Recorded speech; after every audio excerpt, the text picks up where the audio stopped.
In preparation for this interview, I saw my guest Connor Boyack, who is the founder of Tuttle Twins and the head of the Libertas. In preparation for this interview, I was watching a speech by my guest Connor Boyack, and he said, "Until I graduated college, I never had the time, the mental energy to focus on what I was passionate about. How do I help my kids avoid that same fate?" That is a profound statement and something that really resonated with me about my own education. So what are the problems with modern education, and what are some ways that we can fix it? My guest not only talks the talk, he walks the walk. He is the founder of the Tuttle Twins series. He's executive producer of the Tuttle Twins TV show. He is also the founder and president of the Libertas Institute, located out in Utah, that has helped pass hundreds of laws to move society in a libertarian direction. He's also the author of 42 books and an investor in companies. And boy, one day when I grow up, I want to be Connor Boyack. It was great to get to meet him and talk with him, and I think you're going to get a lot out of this conversation as he talks about how to create culture that will help move kids and adults, by extension, in a more libertarian direction and think about their education in a different way. Education isn't just sending your kids to school, it's helping them think critically. And my guest talks all about how he does that with his own family and how he can help yours. So stay tuned after these messages for my interview with Connor Boyack here on The Chris Spangle Show. We run on the value for value model here on The Chris Spangle Show and the We Are Libertarians podcast network. That means, do you get value out of the show? Do you learn something that helps you sound smarter when talking with your friends? Do you feel a little bit more connected to the world and inspired to do something a little bit differently? Well, then please give some value back. And the best way that you can do that is through our Patreon. You can go to supportcss.com or patreon.com/wearelibertarians, and you can join our Patreon. Not only do you support the program and the entire We Are Libertarians podcast network by helping pay all of the bills, you're also going to get ad-free shows. You're going to get early releases, sometimes months in advance in terms of episodes that haven't been released in the public feed yet. You'll also be able to get the full archives, the full RSS feed of all the past episodes. And there's even a tier that you can come on the show, or you can have your name mentioned every episode, like I am about to do right now. Thank you so much to our $100 a month members, especially Vincent Pikehole, Matthew Durbin, Jason Doolittle, Christy Avery, and our good friend Reinhold. Thank you so much for supporting us, and we appreciate everybody that considers making a contribution today. Connor Boyack, thanks so much for joining me. Thanks for having me. You're very accomplished. I had stumbled across your Twitter maybe 6 months ago. I, of course, knew about the Tuttle Twins. I think, having been a libertarian for 15 years, I couldn't have not stumbled across the Tuttle Twins. But now I just have little kids of my own, so I'm just getting into resources, and I think it's an amazing product. But I was more familiar with the Libertas Institute, which you founded and you're the president of. What I was surprised about is how prolific a writer you are. You're on your 42nd, or is it the 43rd book since I said just this week my 42nd came out, the Tuttle Twins Guide to True Conspiracies. So this is number 42, and I'm already working on 3 or 4 more. It is an addiction. I don't recommend it, but I love it. How do you write that much? What's your day structured like that you're able to accomplish this much stuff? So I do a lot of travel, and I'm always writing on the plane because it's great. You get a lot of white noise from the surroundings, which kind of helps. And I'm free of distraction from people coming here in my office or whatever. Plane time is often writing time. I also do writing retreats. So I was at our family's cabin this weekend for 4 or 5 days just to focus on making a lot of progress in writing. And then I calendar time every week, at least a couple hours, just to protect my calendar and make sure I'm just always writing. I find that having multiple book projects that I'm doing at a time is good, because if I'm feeling stuck here or burned out here a little bit, I can move to something else and still feel like I have momentum and forward motion. So it's a blast. I love it. It's basically, other than beekeeping, it's my only hobby. Yeah, I saw on your website you're a bit of an illegal beekeeper, or what's the story with that? So, yeah, I'm an outlaw beekeeper. In my state of Utah, which ironically is the beehive state, that's the bee is very incorporated into state emblems and iconography. And in Utah, they have this law that requires beekeepers. This is actually a law in well over half the states. They require you to register your beehives with the government. You have to tell them, hey, I have 3 hives in my backyard. Now, what's interesting about it, a lot of your listeners and you will relate to this. No one really understood before.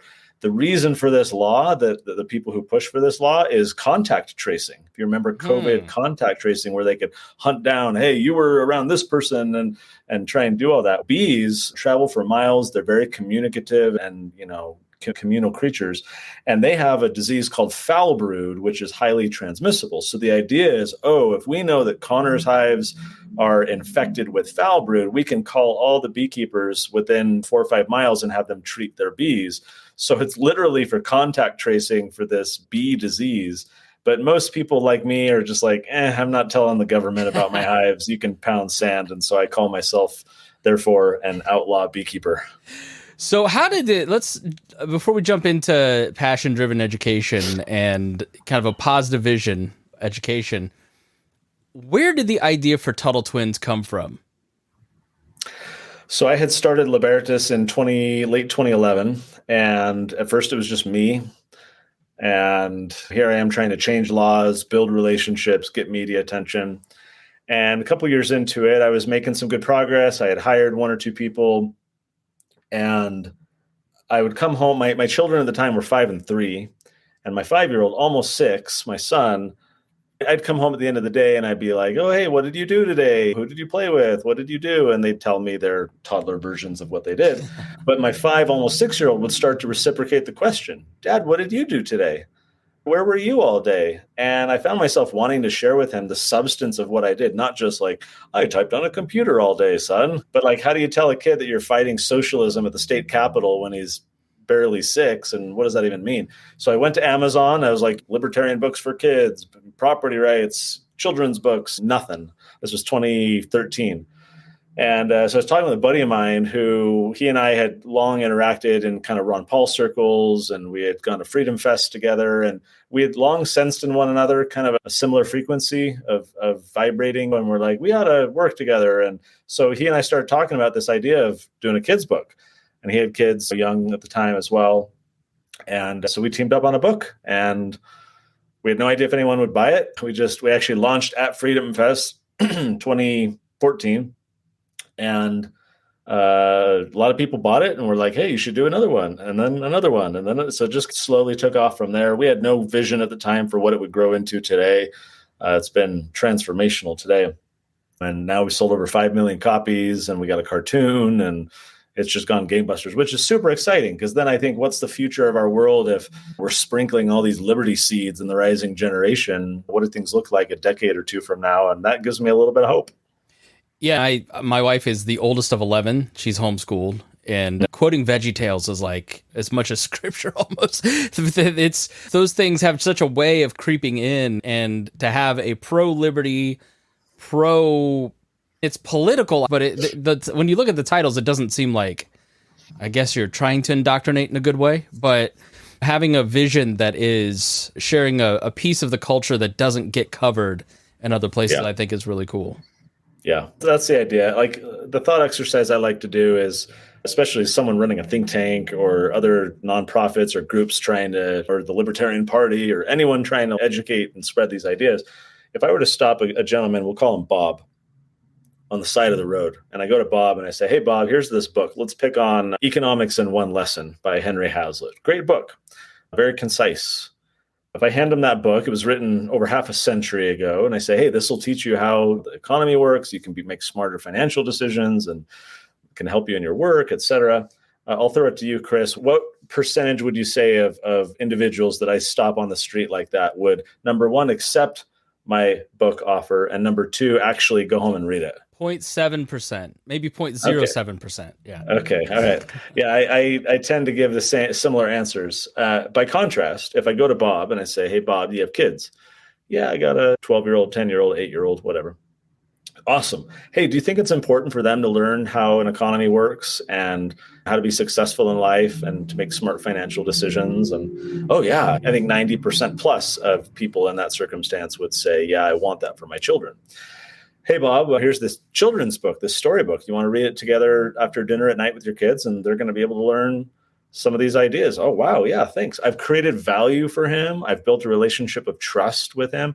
And I'm actually also getting to him with those same ideas, because like we have a children's version of economics in one lesson in the Tuttle Twins.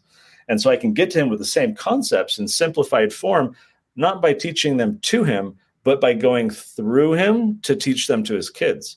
I'm actually empowering him to look like a hero to his kids and to not have FOMO on their behalf, right? Fear of missing out. Oh, I don't want my kids to not learn everything they need to learn to be set up for success.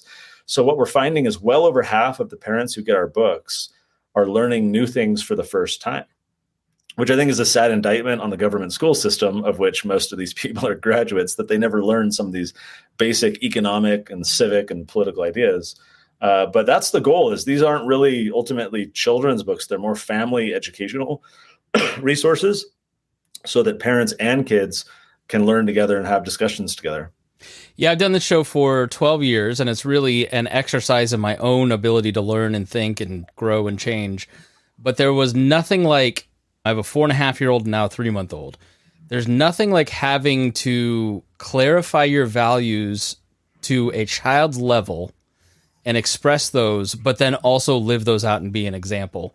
And I think that is a powerful lesson. It changed the way that I do this. It changed the way that I do so many different areas of my life, is when I had to start really thinking and clarifying my own values. They weren't just pieces to throw at somebody on Facebook anymore. They were actually living, breathing things.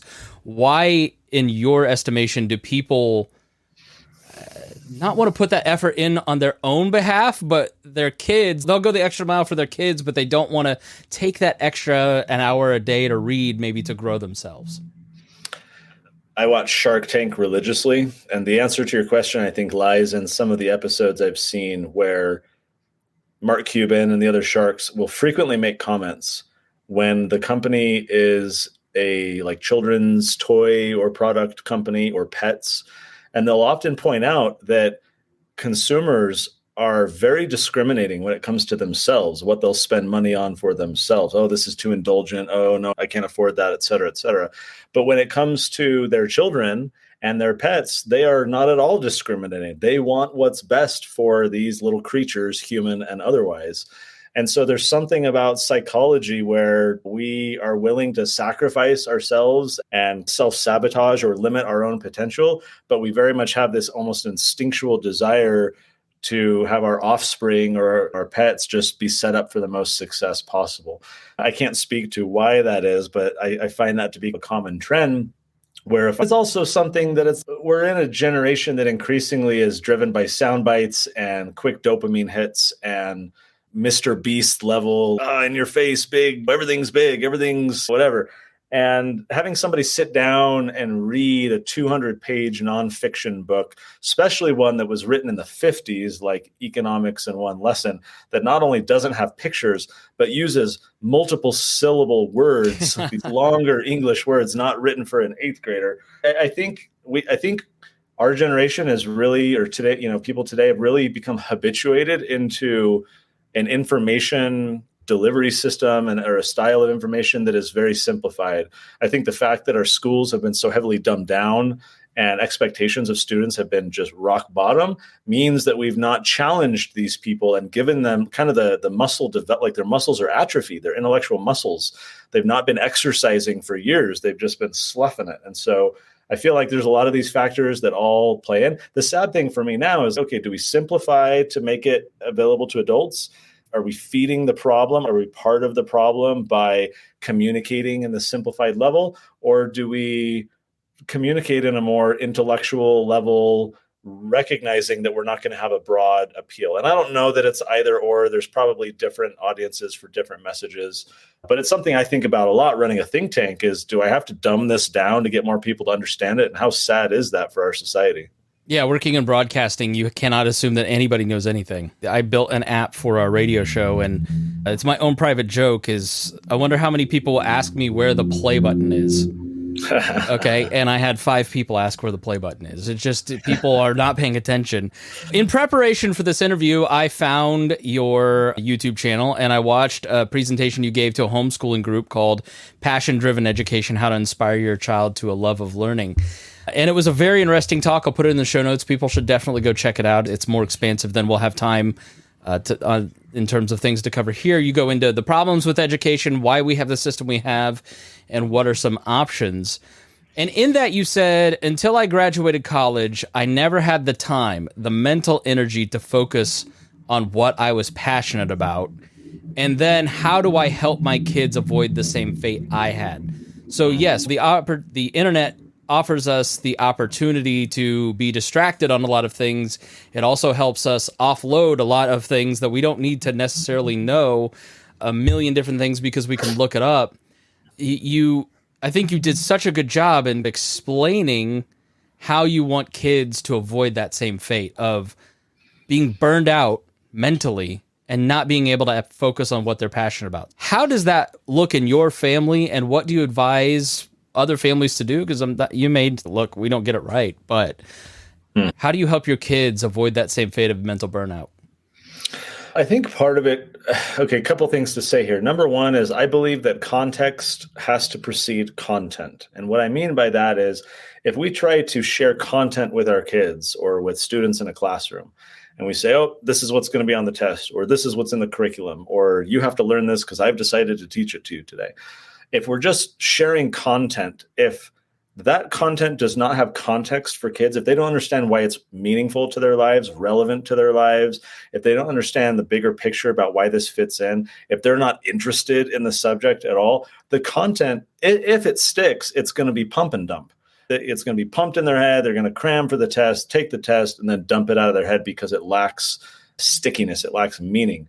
And so by contrast, if context precedes content, think of, I'll use my son right now. He's really into Pokemon. If Pokemon is his context, it's what he thinks about, it's what he's passionate about, he loves talking to his friends about it, then my job as a homeschool dad is to think through what is the content that can align with that Pokemon context. So instead of saying, hey, son, this curriculum says you need to write an essay about the Enlightenment era, blah, blah, blah, who knows, whatever. Instead, I'm like, hey, dude, I want you to write me a persuasive essay on which is the best Pokemon and why.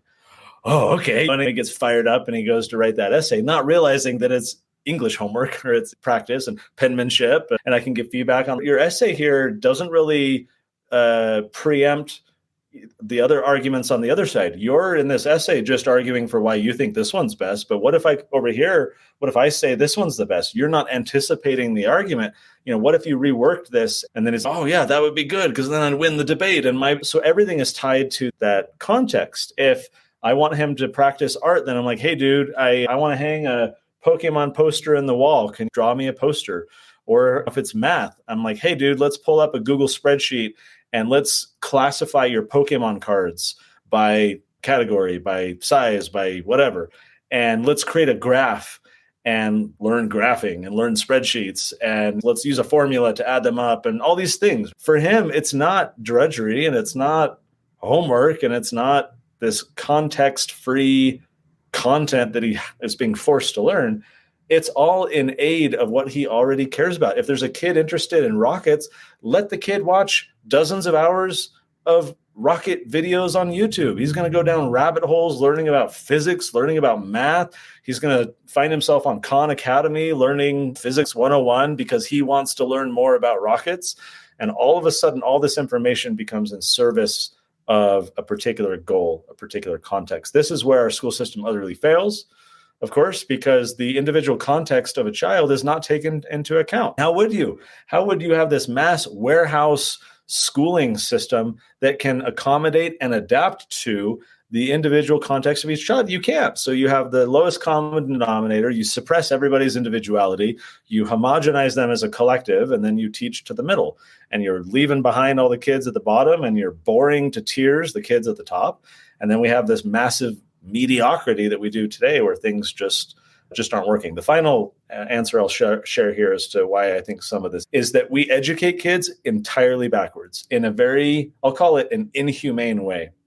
The schools, the government schools especially, use what I call a just-in-case model of learning, right? Just in case you're a marine biologist 40 years from now, you need to memorize that the mitochondria is the powerhouse of the cell, right? Just in case you're a rocket scientist, right? You need to learn the quadratic equation by memory so that you can immediately say the opposite of b squared plus or minus, I don't remember the rest. And so it's this just in case model where we say, oh, we don't know what your future holds. So just in case you're going to do this or that, we need to just cram all this information in your head because we don't know what's going to happen. That's inhumane. Why?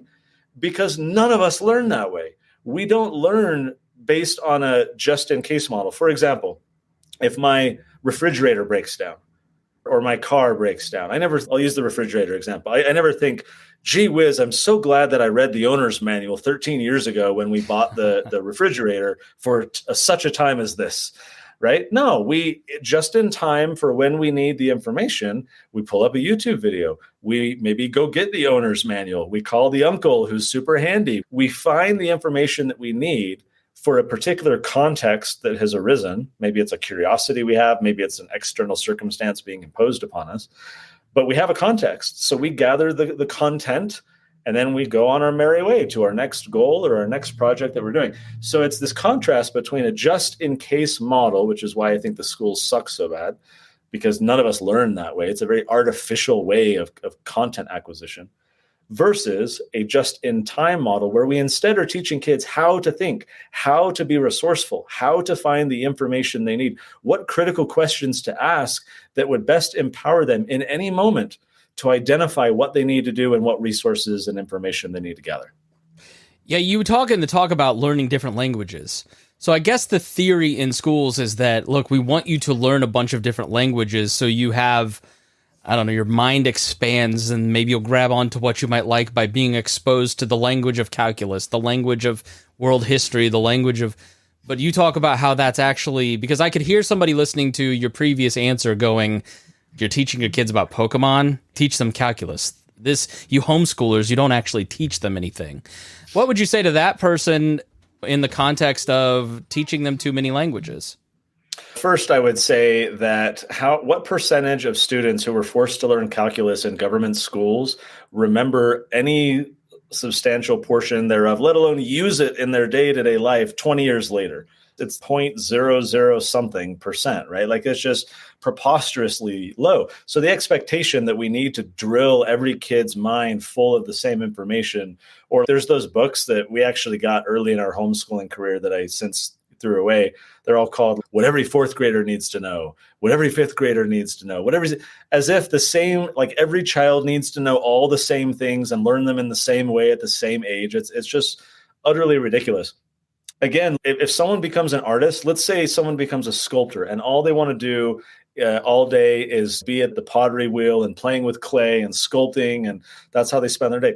They may go on to be like a millionaire and create amazing works of art. Why do they need to learn calculus? Not everybody needs to know all these things. And the people who do need to know them are going to learn them quickly. If we force a kid to learn calculus, there's drudgery, there's resistance. I don't like this. I don't know why I need to learn this, etc. But let's say my son is watching YouTube videos and he's watching SpaceX and he's really enthralled by rockets. Right? Maybe he develops an interest in that. He starts reading all these books about rockets, watching all these videos about rockets, and he thinks, hey, I want to do this as a career. I want to figure out when I'm a grown-up how to build rockets. He is going to learn calculus in 2% of the time required when you're just forcing all these kids who don't have the context to learn the content. But when my son in this example is motivated, because he has a higher goal, he has his context, I want to learn how to build rockets, that calculus knowledge acquisition is going to be substantially accelerated. And also it's going to stick way more than it does for all the other kids who are forced to learn calculus, but who are never going to use it. So I am an advocate for more child-led learning and following the interests of our children and building a curriculum and an education around them, because that's what we as adults do. None of us sit down and be like, oh, today I need to brush up on my ancient medieval philosophy from the 1400s because someone else decided I need to know this. No, we binge Wikipedia at 2 a.m, going down rabbit holes, learning whatever interests us that day. Or if our employer needs us to do something, we go figure out how to do it. Why don't we treat our kids the same way? They need to be adults in training and not sheltered in this weird artificial environment that teaches them precisely the opposite of the way that we all learn. So is this the similar thesis to what your new book, Mediocrity, 40 Ways Government Schools Are Failing Today's Students, written with Corey DeAngelis? Is that along the lines of what's in the book? This short version, yes. This book has a little bit of a story behind it. There was a group that recently got together. They called themselves the National Commission on Excellence in Education. They went across the country for about a year and a half, surveying teachers, parents, reviewing curriculum, kind of town hall meetings, trying to learn and say, what's education in America like? And they recently issued a report. This report is called A Nation at Risk. And in that report, they warn, and I quote verbatim, that America's educational foundations are being threatened by a rising tide of mediocrity. And that if a foreign government had attempted to impose upon America the very mediocre educational performance that now exists, we might have viewed it as an act of war. As it stands, we've allowed this to happen to ourselves. So that was their report. Now, the reveal here is that I fibbed a little bit. This 18-month review was not recent. They did not recently publish this report. They published it over 40 years ago, April 26th, 1983. It was the Reagan administration that published this report. So the 40th anniversary was this past April. And on that exact date is when we published our book, which is subtitled 40 Ways Government Schools Are Failing Today's Students. So there's a chapter for every year that has been since that report. And the thesis, that the idea here is almost to be a red pill for parents who are still like deluding themselves. Like, oh, I went to public school and I turned out fine. Or it's not as bad at my kid's local school as you see on the Libs of TikTok account. And all these like justifications that people use to continue to enroll their children in these mediocre, sub-mediocre institutions. The goal here is like to have machine gun fire and just barrage them with all these negative examples of just how sub-mediocre things are today, so that they will make a better decision for their kids and one that will provide them a better education. All right, so you've done that. You've convinced some folks, right? But their kids are in public schools right now, and they want to transition, or they want to supplement, or they're ready to pull the trigger, right? What are like 3 books or websites or resources that you would recommend saying, look, I've made this decision, or I know I need to step up my game in educating my kids? Where would you send that parent? The first one would be Peter Gray. He wrote a book called Free to Learn. He's a psychologist, and that's in my easily top 5 books that I recommend to parents. The importance of play for our children and how children learn through play and how our education should be modeled around play. It's a crime that the government schools hardly give any opportunity for recess, because the social interactions and the modeling of behavior have far more learning potential for kids than sitting in military rank and file in the classroom and being propagandized. Free to Learn is number 1. Number 2 is John Taylor Gatto's book, Dumbing Us Down, The Hidden Curriculum of Compulsory Education. This was my red pill early on as to why I struggled so much in what I call the public school system, where I attended in San Diego as a kid. Dumbing Us Down, John was a almost 30-year public school teacher in New York trying to work within the system to reform it, and ultimately failed, quit, and went on a public speaking tour and wrote books talking about how broken the system is. The third one is by Carrie McDonald. It's called Unschooled, Raising Curious, Well-Educated Children Outside the Classroom, I think is what it's called. And the idea here is that what true education looks like. Unschooling is a scary term for people. A lot of parents cling to curriculum and standards and processes and things like that as a crutch. But unschooling is basically child-led learning. It's taking your child's interests and curiosities. It's much like I describe in my book, Passion-Driven Education, that we put our children, like the silly example I share, maybe I shared this in the video you watched, is if you've ever let your kids sit on your lap driving a car in an empty parking lot, and you're obviously sitting there, you got your foot by the brake to be ready, but your child is holding the steering wheel and turning it left, turning it right, and you peek to the side, right, to catch a glimpse of their reaction. They are just ear to ear smile. They are elated that they have control of this vehicle within appropriate boundaries, right? So my argument is that their own life, that's an analogy for their own life. Too often we have children be the backseat passengers of the vehicle that is their own life. And we are driving and we are braking and we are accelerating and determining which direction to go and how fast. And they are just a passive participant in the back.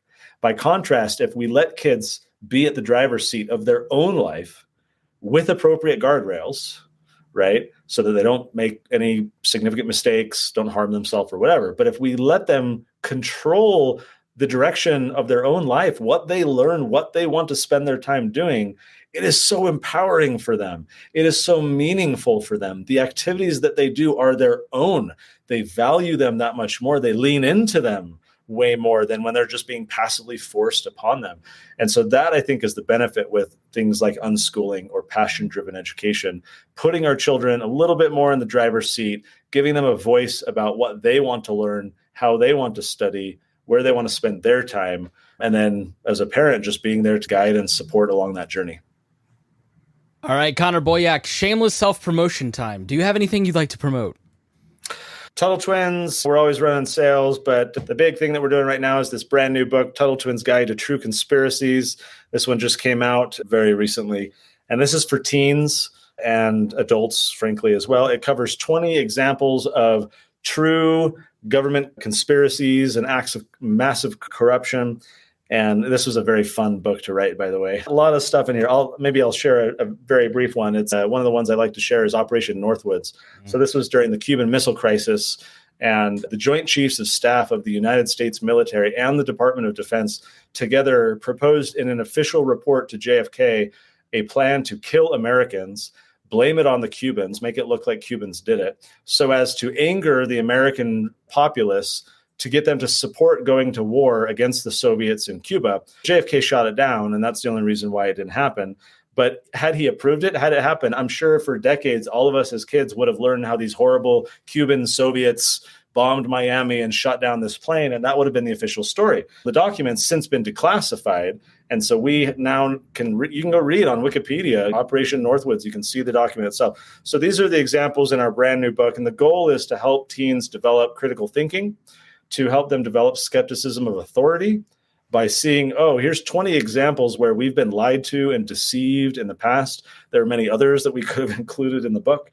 But the point is, let's learn from the past so that we don't repeat it in the future. And so we got American history books, we got our cartoon, we got all kinds of books for toddlers, teens, and every age in between. But this is the fun new hot one right now, which is at TuttleTwins.com/conspiracies is where folks can find this one. All right, we'll make sure to put links in the show notes. Thanks so much for joining me. Thanks for having me. And thank you for watching here or listening on The Chris Spangle Show. We really appreciate it. If you got something out of this, please share it with your friends. That is the best way that you can help content creators like myself, like Connor, spread the message and go to work. All right, thanks so much for listening here on The Chris Spangle Show.